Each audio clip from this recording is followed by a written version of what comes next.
Jai Sai Ram, Sri Sai Satcharitra, Chapter 31, Part 4. Tatya Sahib Nulkar. Hemaband gives no particulars regarding Tatya Sahib Nulkar, except the bare mention of the fact that he gave up his ghost in Shirdi. A brief summary of his account that appeared in Sai Leela magazine is given here. Tatya Sahib was a sub-judge at Pandarpur in 1909 when Nana Sahib Chandorkar was Mamladar there. Both met often and exchanged talks. Tatya Sahib did not believe in saints, while Nana Sahib loved them. Nana Sahib often told him the Leelas of Sai Baba and pressed him to go to Shirdi and see Baba. He finally agreed to go to Shirdi on two conditions. He must get a Brahmin cook and must get good Nagpur oranges for the presentation.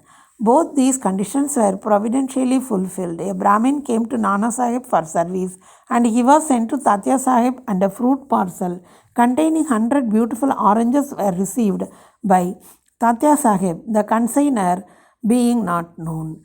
As the conditions were fulfilled, Tatya Sahib had to go to Shirdi. At first, Baba was much enraged with him. But by and by, Tatya Sahib got such experiences that he was convinced that Baba was God incarnate. So he was enamored of Baba and stayed there till his death.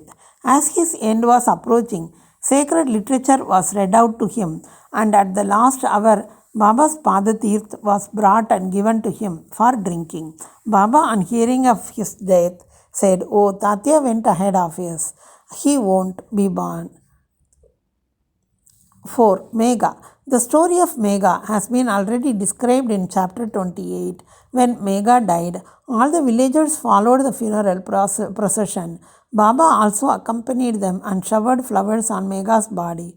After the obsequies were performed, tears flowed from Baba's eyes, and like an ordinary mortal, Baba showed himself overcome with grief and sorrow.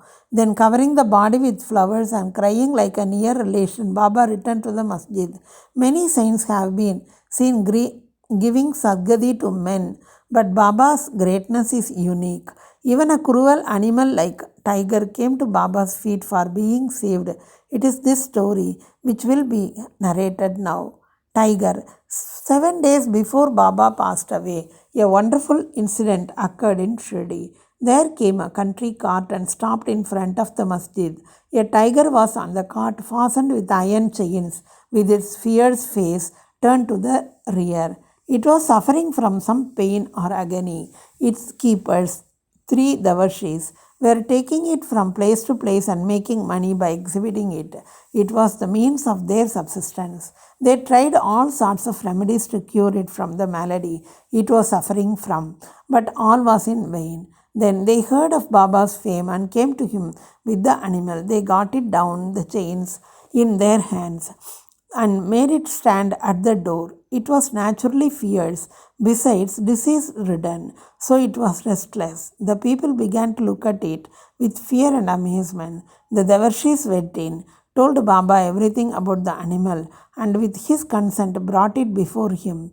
As it approached the steps, it was taken aback on account of the luster of Baba and hung its head down. When both saw each other, it got on the step and looked at Baba with affection. Immediately it moved the tuft of its tail and dashed it thrice against the ground and then fell down senseless. On seeing it dead, the Davarshis were first much dejected and was full of sorrow. But on mature thought they came to their senses. They considered that the animal was diseased and nearing its end.